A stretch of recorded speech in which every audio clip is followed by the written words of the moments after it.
to Florida. So it does affect people who work in tourism and hospitality, the restaurants, because sometimes people think that somehow this is going. So we really want to put resources to bear, both for research and mitigation. And so today, for next year's budget, we're going to have the most we've ever had. We're going to have $14 million to enhance the state's effort to better understand, detect, and mitigate red tide and its impacts on Florida communities. So that's really, really significant.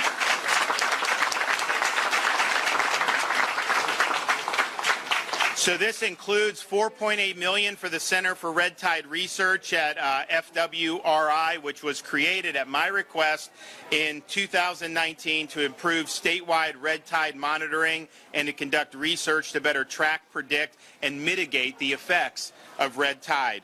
It also includes $3 million for the Florida Red Tide Mitigation and Technology Development Initiative, which is a partnership between FWC and Mote Marine Laboratory, and we'll hear from Dr. Crosby here in a minute, to identify technologies to decrease the economic and environmental impacts of red tide. This initiative was established in 2019 in a bill I signed, and we have dedicated $3 million every year, and we're going to continue to do that for a total of 6 years. And this is important, and we'll let Dr. Crosby talk about it. You know, they are doing a lot of research in the laboratory, and they have a lot of things that potentially could be very effective. Now, you need to make sure if you're going to deploy that in the actual environment that it's not causing other problems, and so they're looking through all of these things, but I think he'll say, you know, they're very confident that if we keep up on this, we're going to have better mitigation applications than we've ever thought was possible. So we're going to continue to do that. We also have $20 million available to combat harmful algal blooms and to support county governments in cleanup efforts, with a minimum of $5 million dedicated to the Red Tide Emergency Grant Program. And so what happens is, you know, if you have a bloom, you end up seeing these fish. And then if you don't go out and clean it out, then it just exacerbates all the problems. And so what we did last summer when you had it in Tampa Bay is they sent millions of dollars in grants to the counties. You had FWC DEP out there, you know, trying to do the quick cleanup to be able to allow the recovery to happen. And so we're happy that we're able to do that. We have had a dedicated funding source to respond to harmful algal blooms since I became governor in 2019, and this $20 million is actually double the funding than we had in the current year budget. And this, we did more in this current year's budget than we ever have. This is doubling that. And it's not just for the red tide in the Gulf Coast. We're also doing things to mitigate blue-green algae in Lake Okeechobee. Because what ends up happening is, you know, you have blue-green algae that will develop. Part of that is for runoff from other areas that are involved, a lot of it agriculture, other things, which, you know, Lake Okeechobee is what it is. But if the lake gets too high, the Army Corps of Engineers will actually discharge that water into the estuaries. And so if you discharge that into the Caloosahatchee River, it ends up going out into the Gulf of Mexico in southwest Florida. If you then have red tide, it interacts with that and it exacerbates it. And so we've worked with the Army Corps to limit discharges. You know, our view is you should manage the lake so that it's lower level going into the rainy season. You know you're going to get rain, the lake's going to get higher, but it's not going to get so high that you're going to have to spew this into the St. Lucie and the Caloosahatchee. And you know what? You look at 2019, when I got elected governor, before I even took office, I went to meet with President Trump, and I said, Mr. President, we've got an issue with Lake Okeechobee. And he's like, well, why don't you take, I was like, the Army Corps is doing it. We're not doing it. And he's like, all right. So I asked him, can you just please tell them? And to their credit, you know, they have managed it better. We've had less discharges 2019, 20, and 21 over the rainy season than we had in the previous. You go back to 2016, see what happened on the East Coast in Stewart, 2018 in places like Southwest Florida.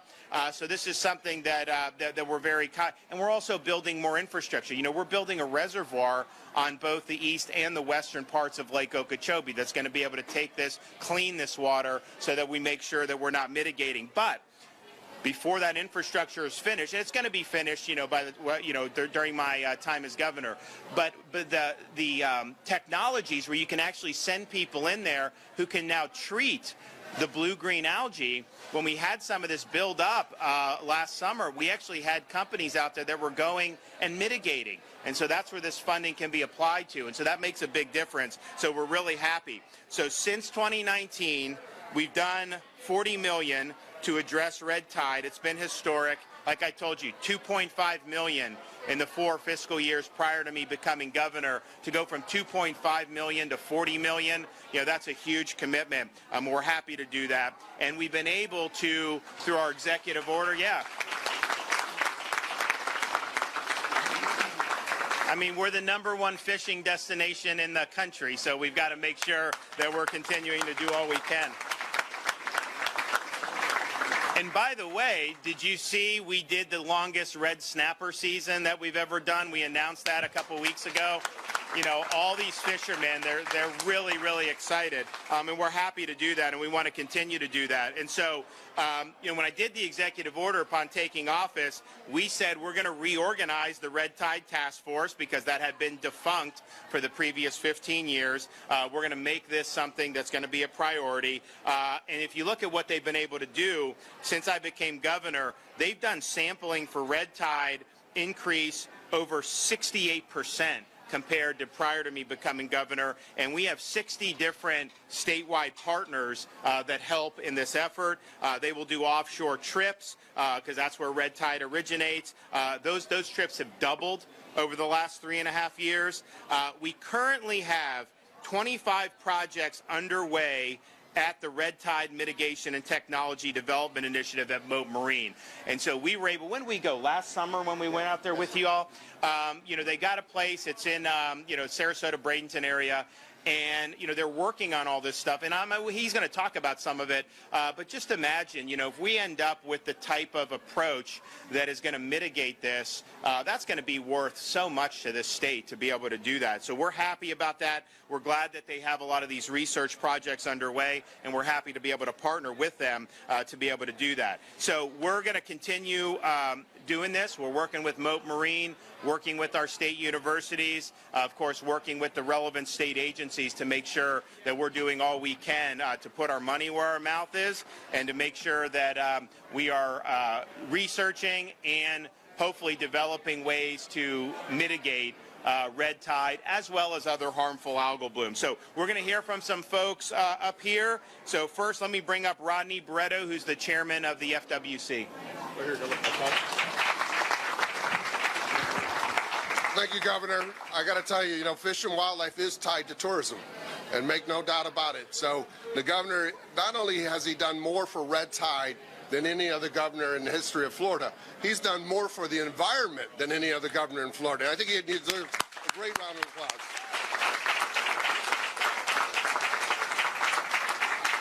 I talked to the governor. I told the governor FWC is committed. We have boots on the ground. We're going to apply the best practices of science. In fact, Kate Hubbard, who is our lead science, she's in here. She's in the room here. She just became the FWC Employee of the Year. We just gave her a beautiful award yesterday at our meeting in Gainesville. But I got to tell you, we're committed to helping resolve this issue. We know that the fish kill affects all Florida because people think it's all Florida, and it's not. So we're with you. We're in the fight, and thank you, Governor, for all the resources. All right, thank you.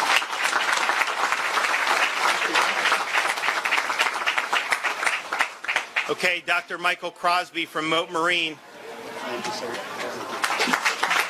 Well, thank you very much, Governor, for bringing us all together today, for keeping us on task, and for your outstanding environmental leadership with a continued focus on what we can do to mitigate the impacts of harmful algal blooms. The governor's leadership, along with that of the legislature, has enabled the state, as the governor has said, to launch this incredibly unique new Red Tide Mitigation Technology Development Initiative. It's a wonderful partnership between the Fish and Wildlife Research Institute and Mote Marine Laboratory. And this initiative is bringing together the best and brightest minds in science, not only from the state of Florida, but from all around the world. We're utilizing innovative approaches and technologies to determine the most effective, but very importantly, ecologically compatible methods for mitigating the adverse effects of red tide.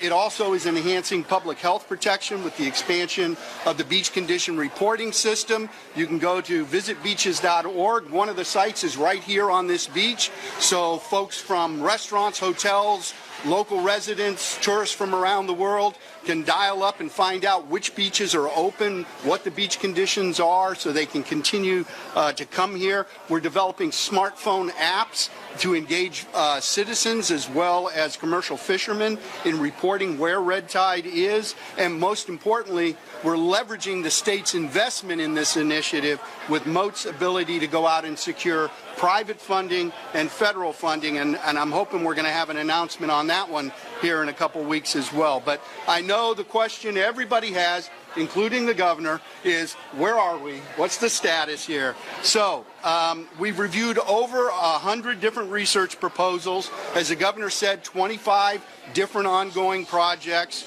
We have 20 new partners working with us, Florida universities, non-Florida universities, private entities, and nonprofit organizations. The initiative has created a cutting-edge red tide mitigation testing facility that has over 150,000 gallons of treated and recirculating seawater so that we can test these strategies and these approaches before ever applying them out into the natural environment. From the hundreds of mitigation tools and technologies that we have examined to date, the initiative has already identified well over a dozen different natural compounds, man-made compounds, and new technologies that demonstrate great promise of reducing red tide cells and, very importantly, the toxin as well, denaturing the toxin without causing any greater harm to the natural environment. These include 6 algacidal compounds from natural macroalgae, an ozonation, cavitation, and oxidation water treatment process, controlled release of oxidant pellets, clay particulates, polymer-coated iron oxide nanoparticles, UVC light radiation from LEDs, quaternary ammonium compounds. Brewers spent grain actually is one of the sources of these compounds, so breweries are helping out in this as well.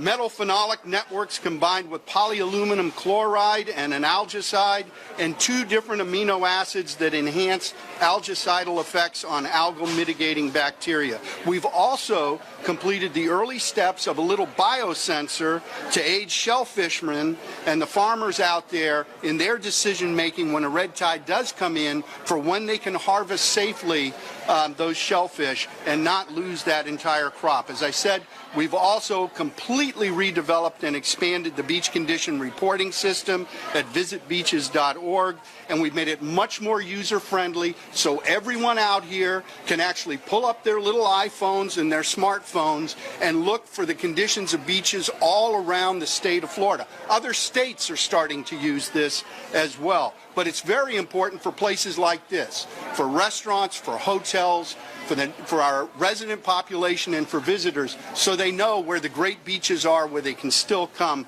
even during a red tide event. But critically important now, we're transitioning to the more promising technologies, and we're beginning to investigate the engineering upscaling on how we're going to be able to deploy these technologies out in the field. Very importantly as well, when a red tide occurs, you can't wait to then apply for a permit. So we're working very closely under the leadership of the governor with our state agencies as well as the federal agencies to make sure that we get a priori approval for deployment of these mitigation strategies. We understand very clearly the importance and the urgency of this, and we are going to succeed in developing these technologies and deploying them not only here in Florida, but I'm telling you, we are getting requests and inquiries from all around the nation and all around the world. The Florida model for embracing science and technology to develop innovative tools to help protect our environment is a model the rest of the nation can follow, and they should follow. And I just want to close with thanking the governor for his leadership to make it all happen.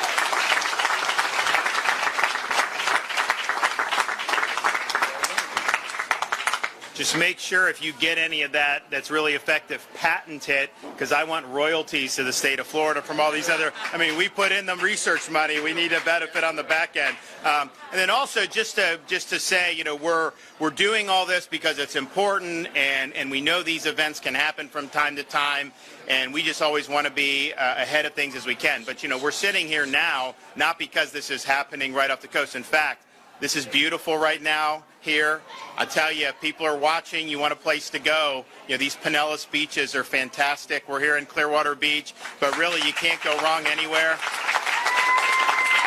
And I know Dana Young was probably going to say that too, but we're really fortunate to have some really, really great places. And those of us who live here, and I grew up right down the road from here, and, you know, we're fortunate to be Floridians. But then you have a lot of people that they work hard, they save to be able to come to Florida to have fun and to bring their families. And so we welcome that, and we're really happy that we have such beautiful beaches here. And particularly, I mean, I think in this stretch, some of the best beaches in the world are right here in our own backyard. Okay. I'm going to bring up Speaker of the House, who really has worked with me. You know, we launched these initiatives prior to him becoming Speaker, but I think if you look at what we've done since he became Speaker, the roadmap that we put out, not only do we fulfill it, but we did even more than many people thought were possible. And this is one area. There's other types of water infrastructure, water quality, you name it. We've worked very hard, and we had great legislative support, particularly from Speaker Sproul. So come on up. Thank you. Yep. Appreciate it. Thank you, Governor. I appreciate that. I was going to talk to you all about nanoparticles, but since Dr. Crosby already covered it, I figure I'll skip that. As we stand here today, we stand here with the most pro-environmental governor in the history of Florida.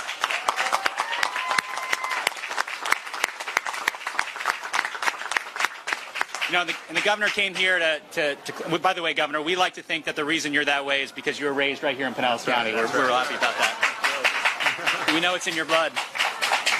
You know, the governor came here today to talk about all the things that are happening in red tide, whether it's the unbelievable research that's going on at Mote Marine under the leadership of Dr. Crosby, whether it's the modeling on red tide that's happening at the University of St. Petersburg. So much resources and efforts, so much more now than ever before on red tide. But the governor spent the better part of this week talking about the environment. He talked about the record resources we put into saving the manatees, the money that we put into resiliency across the state. When this governor came in, he could have picked any one of those things.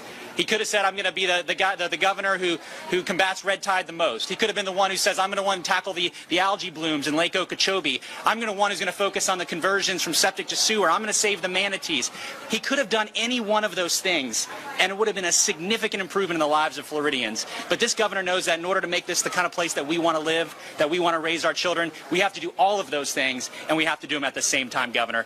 I am so appreciative to be here with you. We stand, too, with legislators. I know I saw Senator Hooper, Representatives DeSantis, Cheney, and Latval, and Beltran, who are here. This has been the most aggressive legislature we've ever had on these issues. But we knew we had a governor that if we could just get him the budget, if we could just get him the bills, that he would lean into it, and that we would make sure that we are most environmentally friendly, that we can enjoy this water and these beaches for many years to come. By the way, this governor and this legislature put more money into beach renourishment than has ever been done in the history of Florida, ever.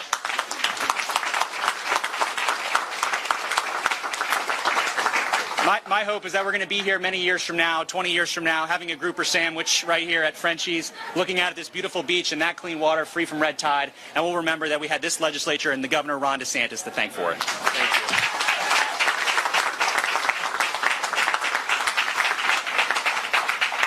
you. Okay, from the Department of Environmental Protection of the State of Florida, Sean Hamilton.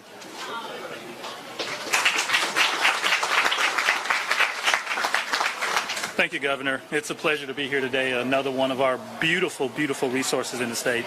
And as you can tell, the governor, and it's somewhat, at this point, an understatement, but the governor recognizes that Florida waters are essential to the state's way of life. And that's why less than 48 hours, I don't know what you do 48 hours into a job, but the governor, sworn in, issued a historic executive order outlining his bold vision to achieve more now for Florida's environment.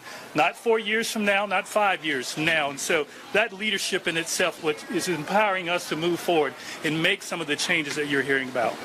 So as we think about our options, both short and long term, you heard the governor talking about those items that are in development. But it's important that we accept those challenges as short and long-term solutions, including our support of the communities when they have fish kills and things of that nature. But more important, investing in long-term solutions that will abate and minimize the impacts and the longevity of those blooms. Last year, you all know too well the impacts of red tide on Tampa Bay. The department provided nearly $3 million to Pinellas, Charlotte, Sarasota, and Manatee counties to ensure our beaches were clean, and additionally to ensure that the nutrients associated with the fish were not released back into the system, causing further harm. In total, the department worked with the counties to aid in the removal of more than 45,000 pounds of marine debris. And again, we look forward to a future where red tide events are less frequent and Dr. Cosby's out of a job. No offense, Dr. Cosby. But we know this will take time, right? We know this will take long-term water quality improvements and projects that you hear the governor talking about over the last week and the coming weeks. To that end, as a result of the commitment of this administration and the Florida legislature, statewide over the past 3 years, we've invested more than $500 million in coastal counties to address water quality and nutrient sources. And again, I always say, put your money where your policy is, right? And here you can see it firsthand. So thank you, Governor, for your commitment to improving our waters across the state and our way of life and the health of our economy and our communities. And with that continued support of the funding included in the 22-23 budget, I look forward to working with our partners to further these ongoing efforts. So thank you.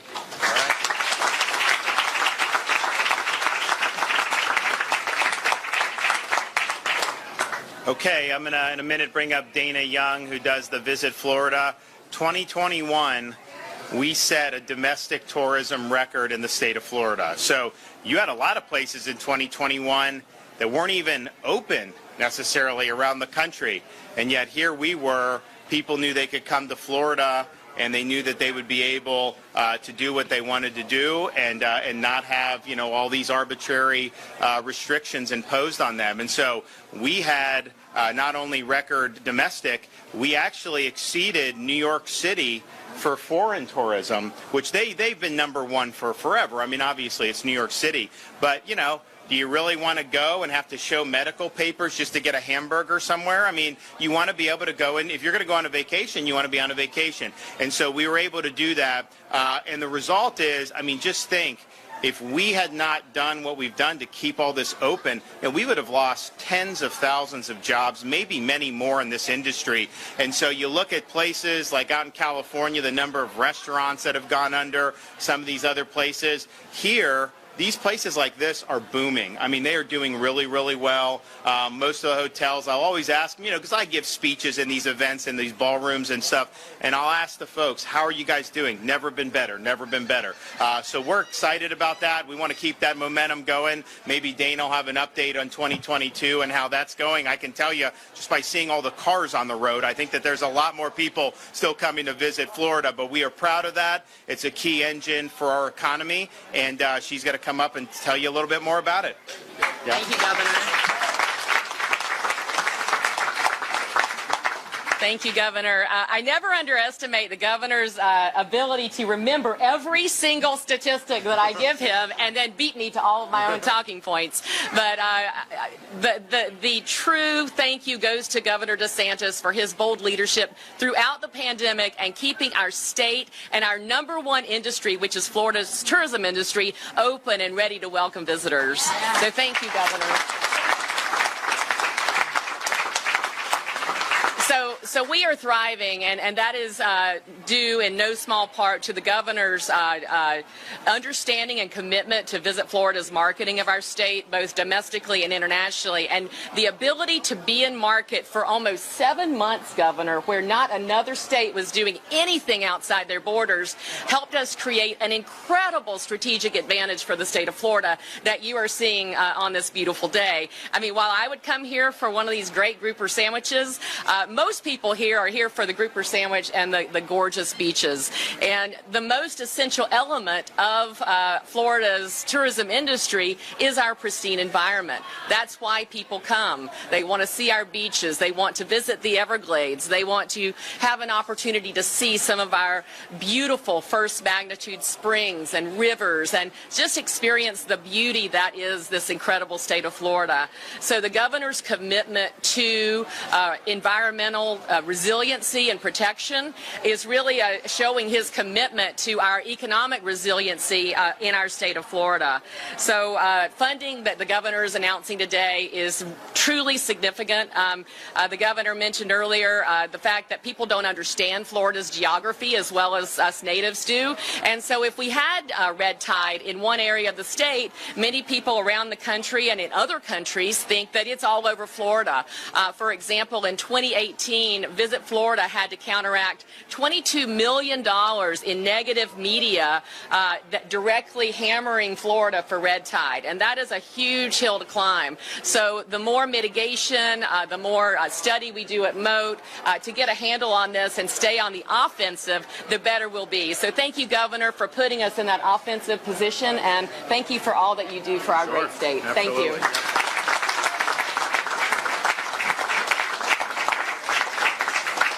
So 2018, so I wasn't governor, but I was running, and so down in Southwest Florida, you'd go down there, and because there was parts where, they did have different blooms, but even when it would die down and it was fine, you still had people out of the restaurants weren't open or weren't filled, the hotels, and a lot of that was because, people were seeing this in the media and they thought that was still going on. And so Visit Florida could help counteract that with some of our ability to advertise, and strategically, we will look to do that.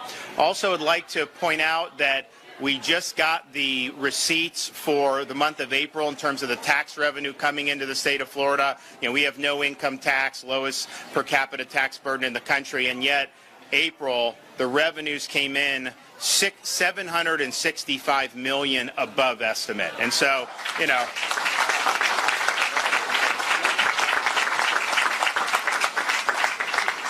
So the fiscal year ending June 30th, the budget was $101.5 billion.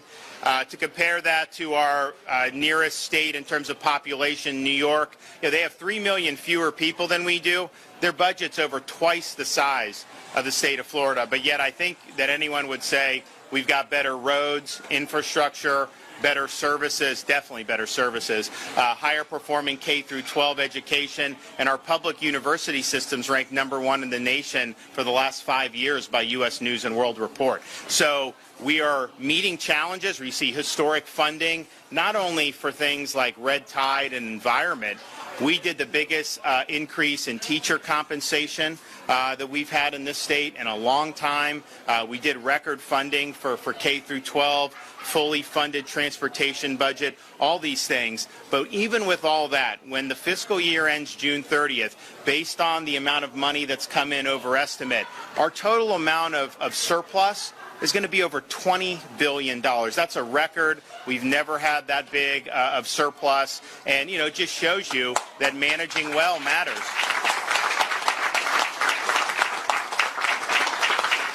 And I bring that up just because part of the thing, we're obviously going to, we're actually going to announce some tax cuts on Friday. I'm going to sign that bill, or maybe next week, but pretty soon we're going to sign the bill for that. A lot of tax relief for people was a $1.3 billion or something like that, highest ever we've ever done, and we're happy to do that. But we have so much cushion, and the thing is when you're leading, you have to look to see what kind of trouble could come on the horizon. And I think our fundamentals in Florida are very strong. However, you look at what's going on out of Washington, you look at the inflation that's absolutely out of control. They say it's 8.5%, but if you think the things that matter are up way more than that, gas, groceries, you look at how much utilities, all these things are going up really, really significantly. Now you have the Fed is going to be raising rates to try to get a handle on this, that's going to slow down the economy. I hope this isn't the case, but I think that there's a very good chance that the Biden administration plunges this country into a recession. And so we have to be prepared for that. I think we've got a lot of good stuff going. Hopefully, we'll be able to weather it better than most. But from a budgetary perspective, if the economy slows down because of what they're doing in Washington, I just take some money, I plug in a hole. We will not miss a beat. We will not miss a beat. And so part of what you're doing, you want to be able to announce good stuff in the here and now, but you also want to have a fiscal situation where people know 2, 3, 4, 5 years from now, this state is going to be in very, very good fiscal shape. And so we've been able to do that, and we're proud of that. I don't know, we have 2 more months in this fiscal year. I think we had $650 million over in March, or 630. 760 in April. I mean, even if we have half of that much, that's going to be another $1 billion into the kitty that no one was even talking about. And part of that is tourism. Part of that is property sales. There's a whole bunch of reasons for that. But it's being done with very low tax rates. And it's a lesson that you will actually do better from a revenue perspective if you keep taxes low and expand your economic base. What a lot of these high-tax states do, they keep taxing people and people leave. And so they're constricting their own economic base, and then they got to go to the well again and tax more. And it's basically a vicious cycle. That doesn't work. We're creating a virtuous cycle here in Florida where you have good conditions, low taxes, our economy